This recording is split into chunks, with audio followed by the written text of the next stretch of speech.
An immense cosmic boulder rockets in from deep space on a direct collision course with Earth. When it hits, it unleashes a global catastrophe. This is not science fiction. It happened 65 million years ago. And much of life on Earth, including the dinosaurs, died. Today, many scientists believe that this is not a one-time event, that what wiped out the dinosaurs could happen again. And we could be next. Will another impact occur? You bet. It's going to happen again. The Earth is sitting out there with a bullseye on it. What are these mysterious invaders? Where do they come from? And if one threatens the Earth again, will we be able to stop it in time?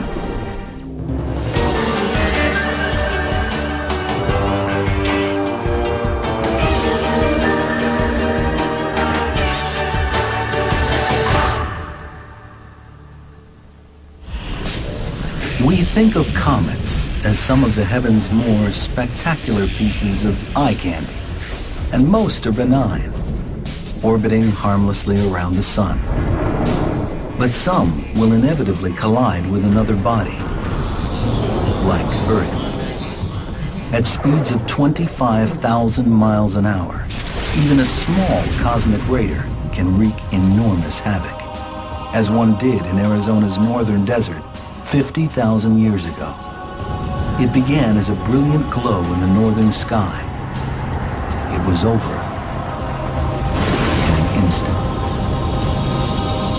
The huge rock, about 65 feet wide, left a crater almost a mile across and 750 feet deep. In cosmic terms, this was a relatively small collision. If the same boulder struck today, just 35 miles west, it would destroy the town of Flagstaff, Arizona, and its population of 56,000 people. An even larger collision with an object a mile or more in diameter could cause devastation on a global scale. An impact by a comet will kill so many people and can produce such long-term changes in the environment that it can be a complete catastrophe for all of humanity. Scientists now believe a single blast from space helped wipe out the dinosaurs 65 million years ago. A comet or asteroid about 6 miles across slammed into Mexico's Yucatan Peninsula. It dug a crater nearly 50 miles wide and 20 miles deep in less than a second, and unleashed an explosion more powerful than all the world's nuclear weapons combined. The force of the shockwaves triggered earthquakes worldwide and sent tsunamis surging across the oceans. A mammoth dirt cloud erupted miles into the sky, engulfing the globe and blocking out the sun for years. The dinosaurs slowly perished, and they were not alone. More than half of the Earth's species were also wiped out. In our solar system, there are two kinds of cosmic bullets capable of devastation on a planetary scale: asteroids and comets. Asteroids are essentially tiny planets, dense boulders of rock and metal left over from the formation of our solar system 4.6 billion years ago.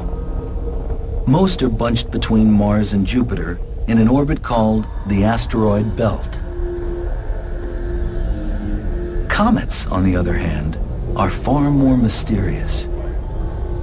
Though also formed at the birth of our solar system, they are made up of rock and ice. Many, like Comet Halley, orbit the sun in predictable paths on predictable schedules. But there are countless others we know nothing about. They come hurtling out of the ether at unimaginable speeds, of up to 100,000 miles per hour. For scientists peering into space, they appear as lumps of charcoal on a black canvas, invisible until they are practically upon us. Only near the sun do comets become easier to detect. These icy bodies shed gas and dust as the sun warms them. When light hits the debris, they blaze into view and can be seen for millions of miles. But by that time, if one is headed for us, it may be too late to do anything to stop it. To date, more than 1,000 comets have been identified. Every year we spot perhaps 100 comets we've never seen before, entering the inner solar system. Each new arrival increases the odds that one will eventually strike the Earth.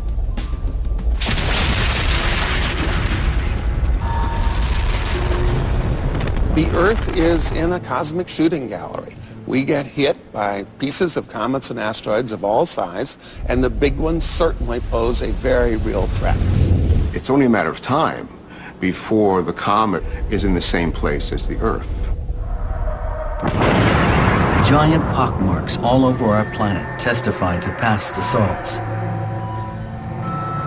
And these collisions may be more frequent than we like to think. The latest happened a little more than a century ago. In 1908, a massive explosion rocked Tunguska in Russia's remote region of Siberia. Eyewitnesses described a flying star with a fiery tail. The sky opened to the ground, and a fire brighter than the sun poured out. Whether an asteroid or a comet, it collided with the Earth's dense atmosphere at such a high rate of speed, the friction caused it to explode in midair.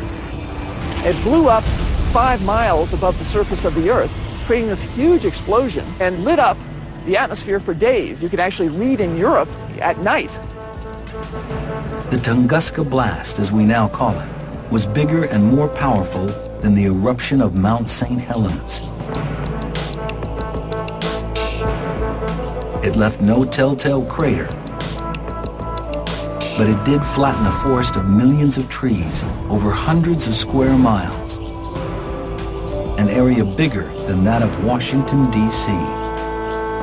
If that would have happened over a metropolitan area, it would have just wiped out the population for thousands of square kilometers around the impact site.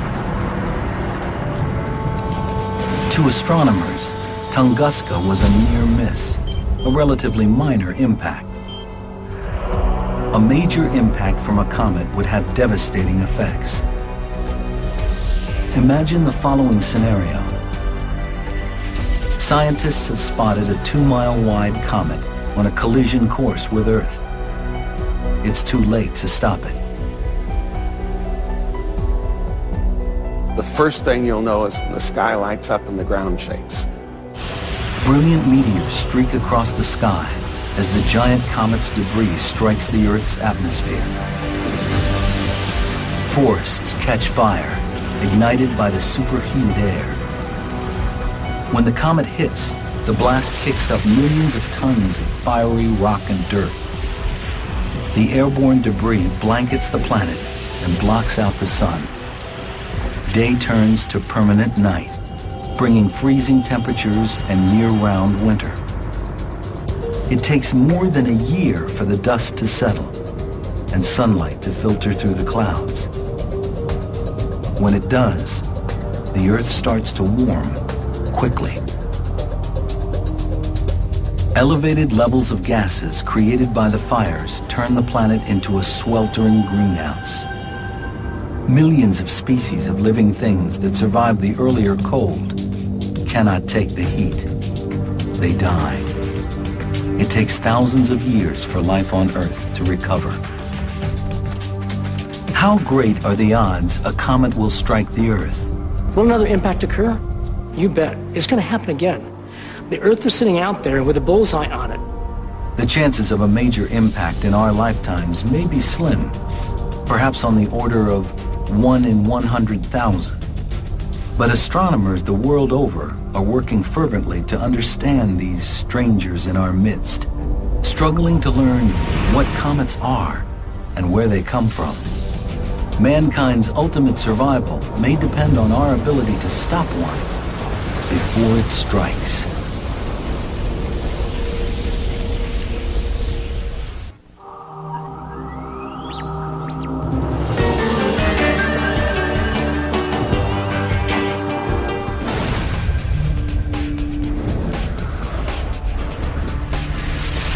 Scientists have been gaining a deeper understanding of comets and the level of threat they pose to planet Earth.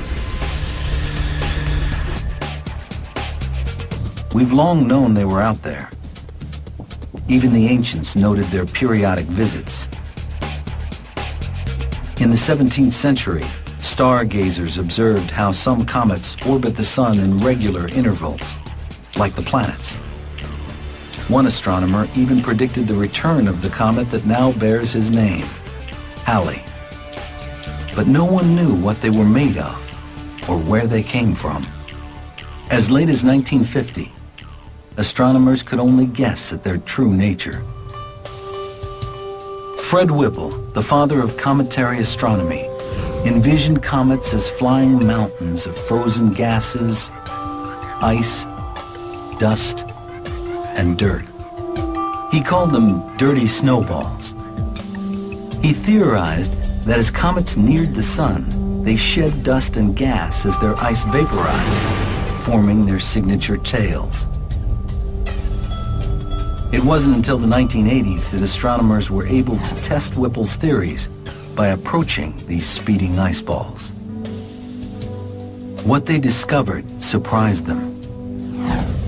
In 1985, as part of the International Sun-Earth Explorer program, they flew a spacecraft loaded with sensors through a comet's tail. In 1986, the European Space Agency sent a craft called Giotto to study Comet Halley's nucleus. The scientists feared the debris flying from Halley would destroy Giotto. It didn't.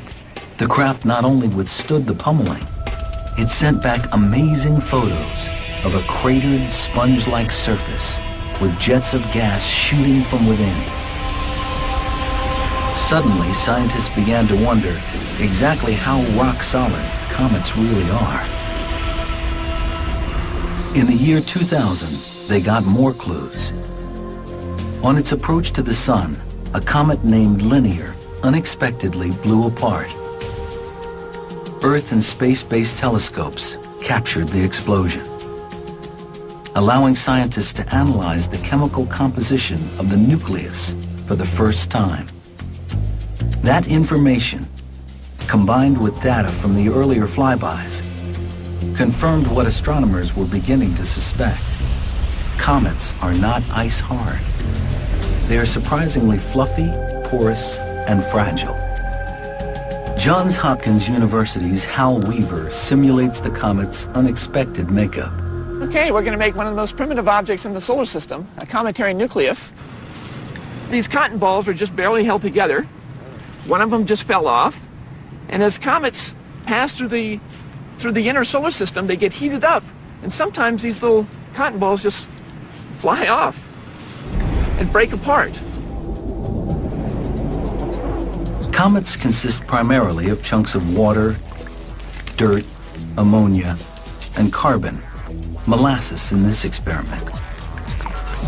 They are permeated throughout with frozen gas, what we know as dry ice.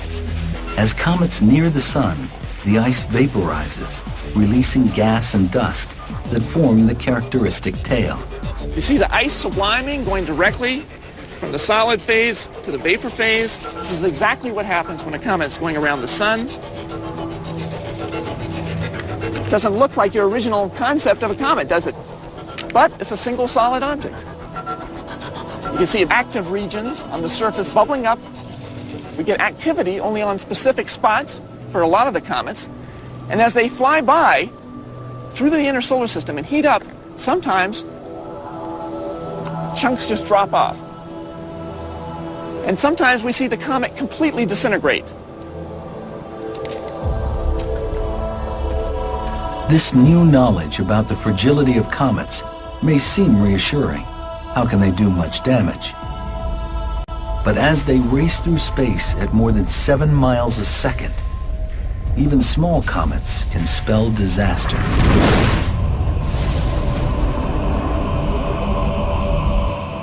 Donald Yeomans studies comets for NASA's Jet Propulsion Laboratory.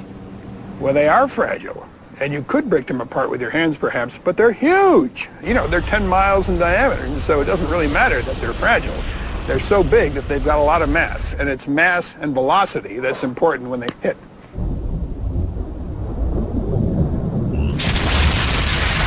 We can't stop a comet heading toward Earth if we can't see it.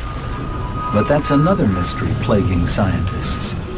Where do these cosmic travelers come from? Astronomers have long observed comets emerging from deep space.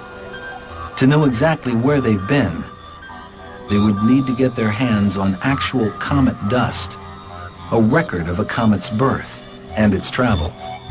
3, green board all the way across. 2, we have main engine start. 0, and liftoff of the Stardust spacecraft. In February 1999, NASA's Stardust spacecraft began a voyage to rendezvous with a distant comet named Wild 2. Its bold mission was to collect dust from Wild 2 and return it to Earth. Nearly 4 years and 2 billion miles later, it finally caught up with its quarry. By raising a giant gel-filled petri dish, roughly 1 foot in diameter, it collected more than 1,000 samples as it sped by the comet at over 13,000 miles an hour. The mission was a remarkable success. In January 2006, 7 years after liftoff, Stardust's cargo capsule returned to Earth. The contents have been a treasure trove for scientists. They will spend years analyzing the dust, but already they've learned something surprising about these mysterious space travelers. Comets have origins similar to our Earth. We thought comets all formed from stuff pretty far from the sun. We're finding in this comet grains that formed right next to our sun. Born near Earth when our solar system was formed, the comet then fell into an orbit that took it far beyond. According to surprising new data from Stardust, much farther than scientists once thought. It's not just material from our own solar system at its birth stages, but also materials from different distant stars mixed in as well. And also materials forming far from it and just sort of like passing by. It's a real grab bag of things in our galaxy. Preserved since their birth by the deep freeze of space, comets are a record of our solar system's beginnings. Now armed with their new research into the mystery of comets, scientists can theorize about where comets come from and how they were born.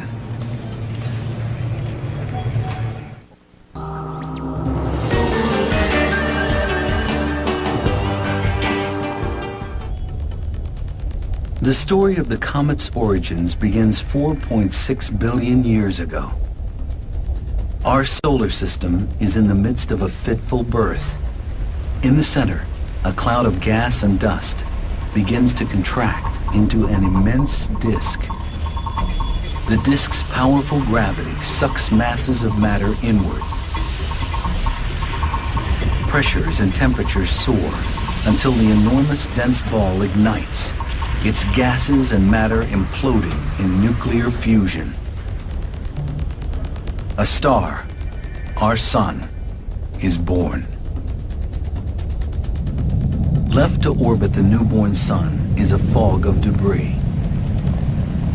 The fragments careen into one another and clump together into celestial dust balls.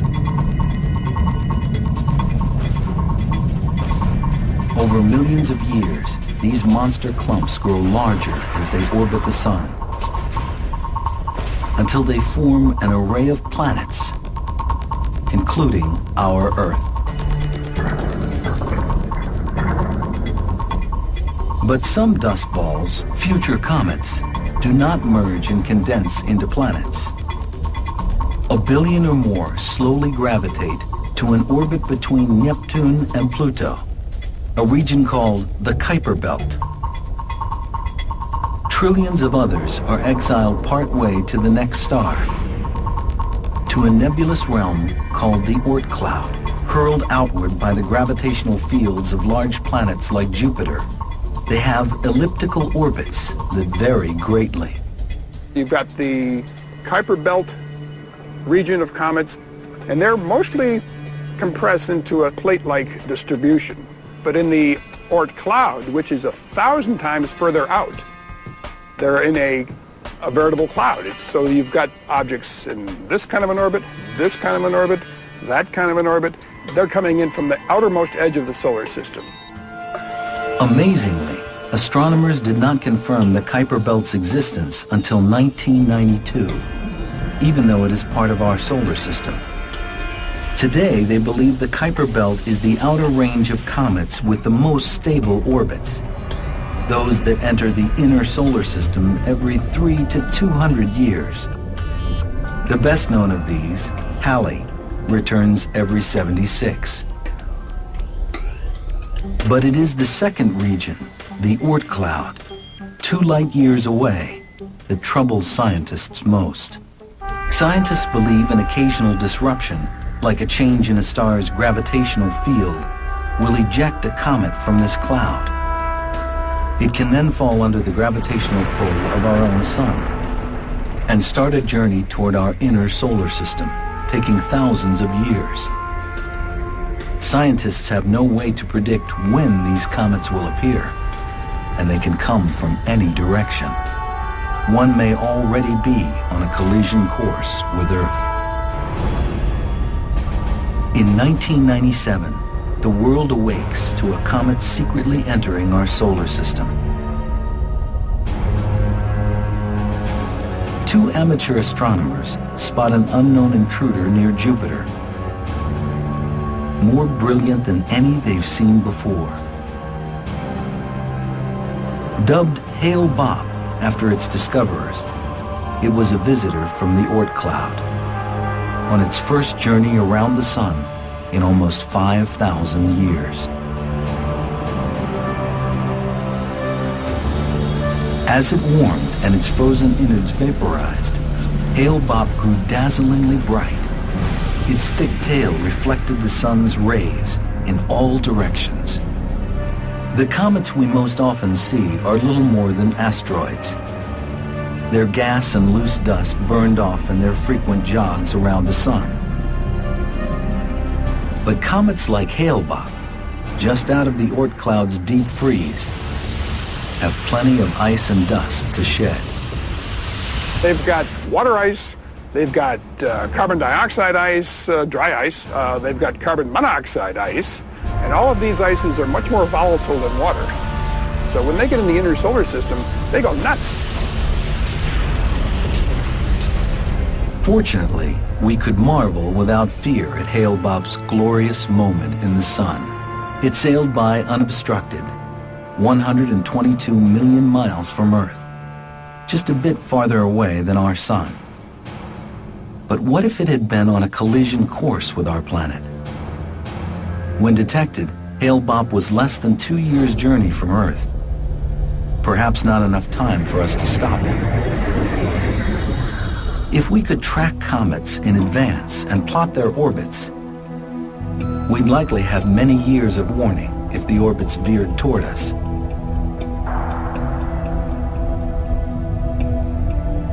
It may seem like a tall order to scan the vast sea of space for that one pinprick that could spell disaster. But that's exactly what astronomers are doing. In 1992, the U.S. government launched an aggressive program to analyze the threat comets and asteroids pose to Earth. It's called the Space Guard Survey. Today, scientists all over the world are involved in the painstaking process. They point their telescopes at a single region of the sky and take periodic snapshots. Then they line up the images, looking for anything that moves from frame to frame. We are looking first for the larger asteroids and comets, the ones a mile or so in diameter, and eventually we'll extend it to the smaller ones. Scientists estimate our solar system has about 1,100 comets and asteroids that are half a mile in diameter. So far, searchers have identified over 700 of them. And those are just the giants that could do apocalyptic damage. We may never be able to locate every threat. There could be millions of comets and asteroids that measure 300 feet or so, the length of a sports field. That's more than 3 times the size of the rock that slammed into Arizona 50,000 years ago. Still, telescopes are a first line of defense against what could be a major disaster for our planet.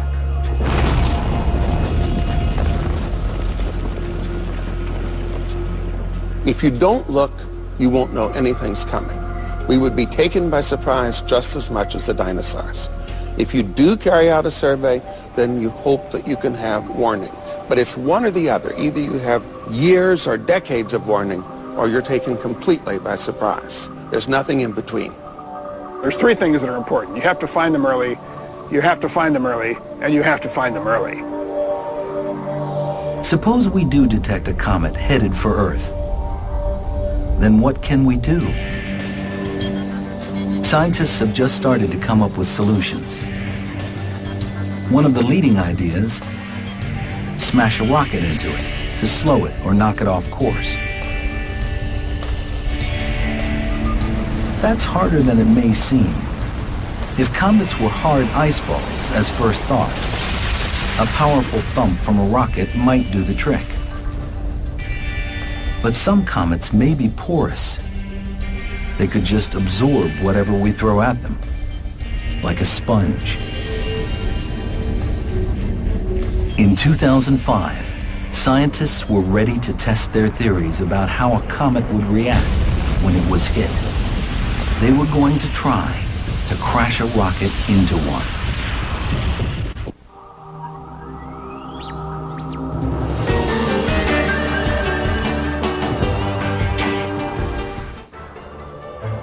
At the dawn of the 21st century, after puzzling over the mystery of comets for 200 years, astronomers are ready to launch their most ambitious experiment yet. They call it Deep Impact.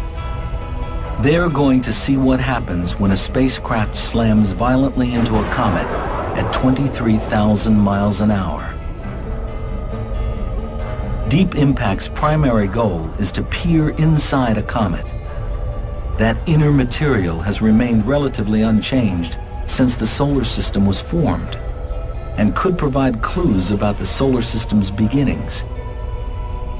But astronomers also hope to gather ideas about how to stop a comet heading toward us.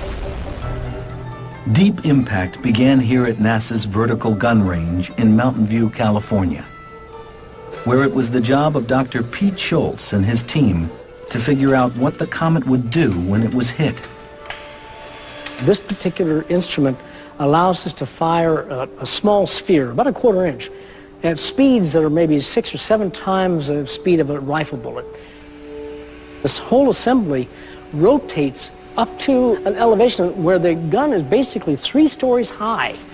This allows us to send the projectile through different openings in the chamber so that we can impact a flat surface at different angles.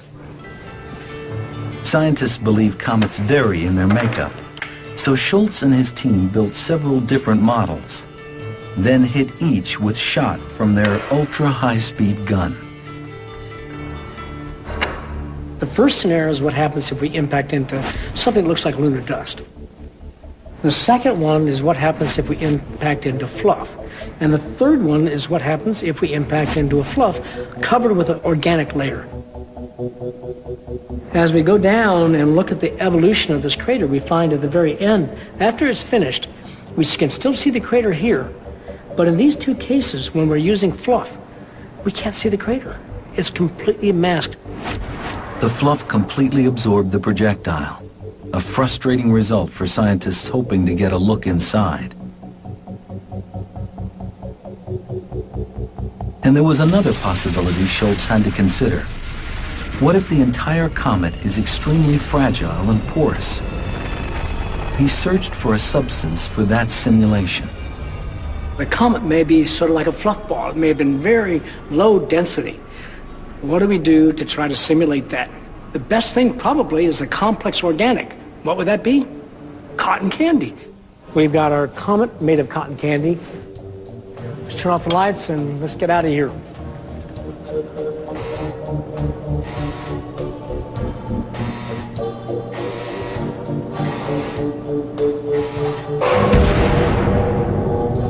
The projectile soars right through the comet, Can you back her up? but the force shatters it.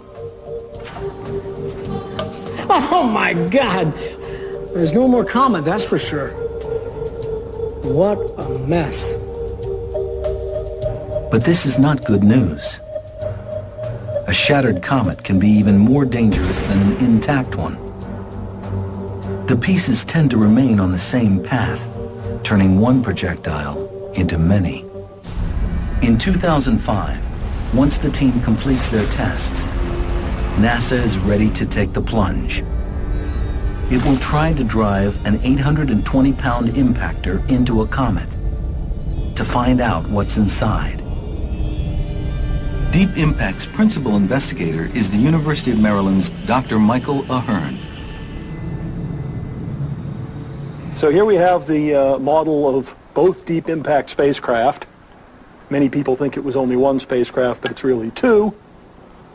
The flyby spacecraft has all the instruments on this platform on one side, and if I turn it around, these are the solar panels that provide the electric power.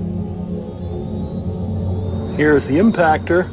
That is a third of a ton geologist's hammer with which you hit something to see how it behaves when you hit it. January 12th, 2005. After 6 years of study and preparation, Deep Impact is ready for liftoff. 3, 2, 1. We have ignition and liftoff of a Delta II rocket carrying Deep Impact. The spacecraft's destination is a 4-mile-wide comet named Tempel 1. Discovered in 1867, it's well known to astronomers. It orbits the Sun every 5.5 years and has lost much of its gas and ice. People would argue that you should preserve the comets for posterity, but doing a violent study on one that is just typical of a whole class seemed to us to be the right choice for science. Deep Impact takes just 5 months to reach Tempel 1's orbit. On July 2nd, 2005, it turns and points its cameras at the comet, 500,000 miles away. Then it releases its impactor. If all goes well, the collision will blow a hole in Tempel 1 about 600 feet across and 5 stories deep, about the size of the Roman Colosseum. But it might destroy the comet by breaking it apart. Back on Earth, hundreds of scientists hold their breath. We lost signal and we had to stand there and wait around. So everybody was trying to be, go keep busy and not feel anxious. But just in time, the signal returns.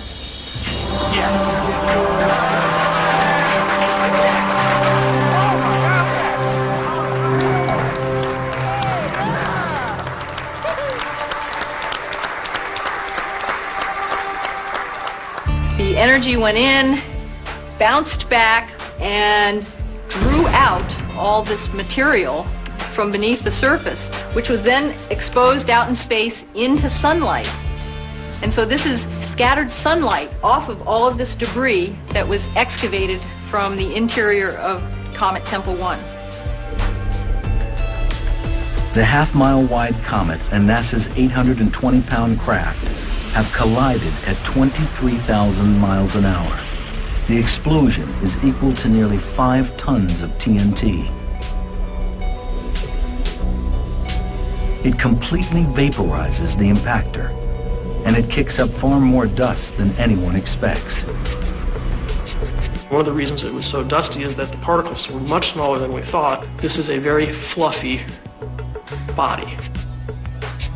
The amount of dust is a telltale clue to the comet's makeup. Tempel 1, at least on the surface, contains far less ice than scientists expected.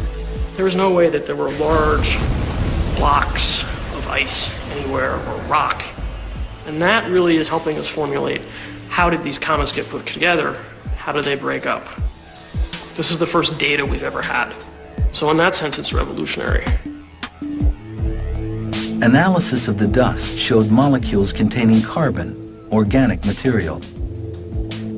So it's plausible that comets could have brought such material to Earth early in its history. A return mission is planned to take another look. In 2010, NASA will have redirected the Stardust spacecraft to go back to Tempel 1 and look for the crater that we formed to see what happened to the surface and the rest of the comet when we impacted it. Scientists hope to learn something else from deep impact. Clues about how to stop a comet from colliding with Earth. Some thought deep impact might knock Tempel 1 into a slightly different orbit. But the comet has continued on exactly the same path as before. It was a secondary objective of the deep impact mission to come up with a plan to mitigate an impact if we had to. Did we figure out what it would take to move a comet out of an orbit that was intersecting the Earth? We didn't figure out enough. Despite the inconclusive results, many still consider deep impact the best model for stopping a rogue comet. The key will be to send a larger spacecraft and to hit the comet much harder. Let's assume that this is the cometary nucleus. One way of slowing it down and having it miss the Earth in 20 or 30 years' time is to simply run into it. Bam. If that doesn't work, do it again. If that doesn't work, do it again. But some think we'll need a more radical approach. One plan calls for detonating a nuclear warhead near a comet to nudge it onto a different path. Controversial proposal because of the unknown consequences of releasing radiation in space. Others have called for drilling into the nucleus and setting off a blast inside. But as we've seen, this has the danger of turning one deadly projectile into many. The pieces could continue on the same orbit, and like the blast from a shotgun, wreak destruction over a wider area. Some have proposed less violent yet equally intriguing solutions. They suggest putting lasers on the moon, where the Earth's atmosphere would not deflect them. The lasers could bore into a comet and melt its icy glue. We might even hitch a spacecraft to a comet and tow it out of our way.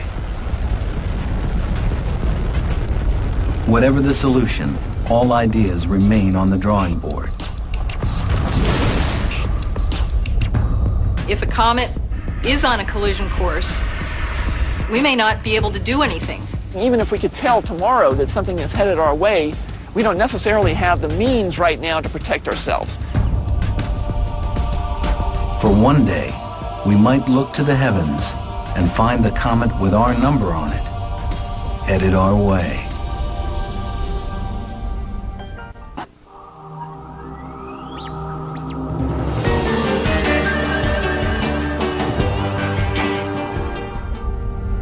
March 23, 1989.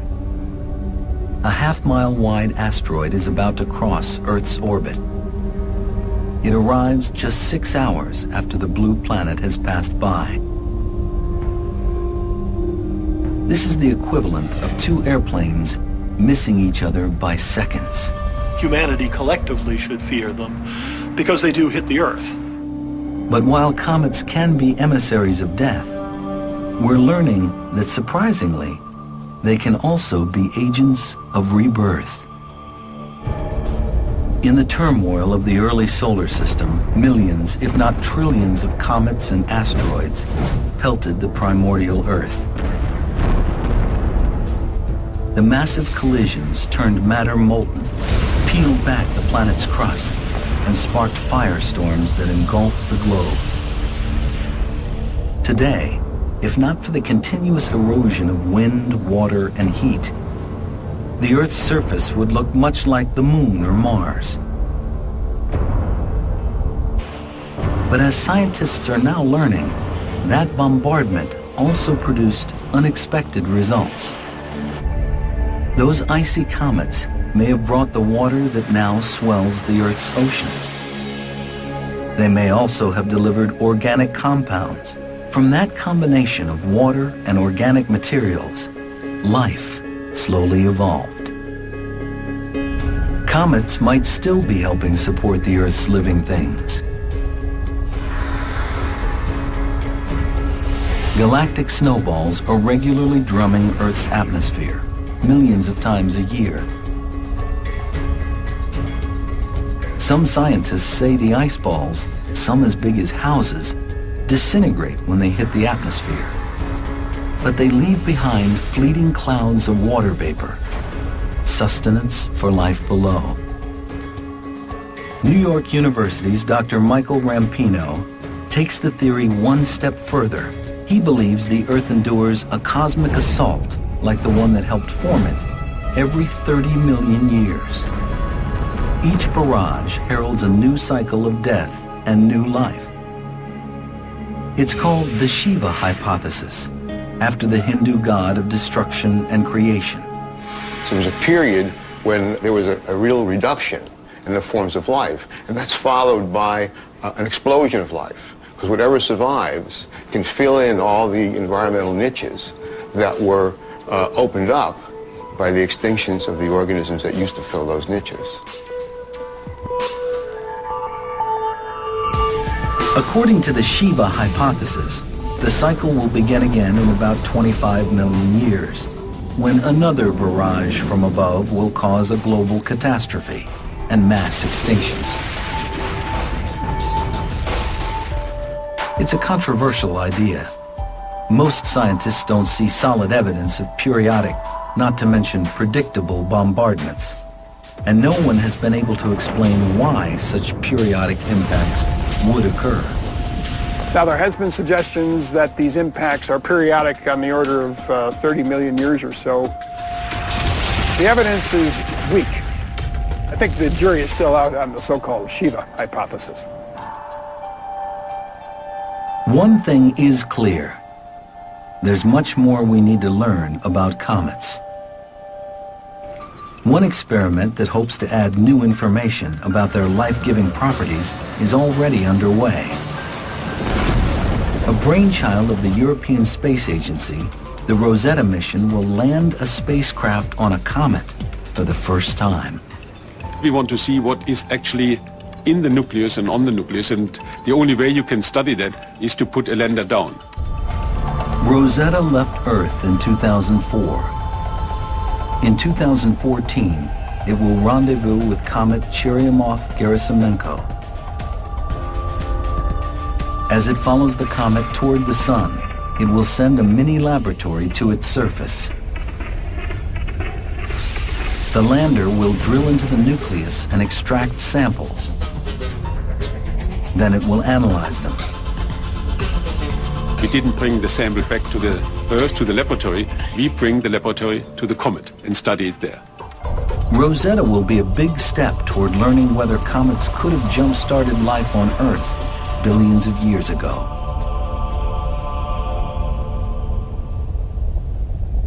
In future missions, astronomers hope to probe even deeper beneath the surface of comets. The goal remains to increase our understanding of their makeup and their origins, as well as to strengthen our knowledge of how to stop one.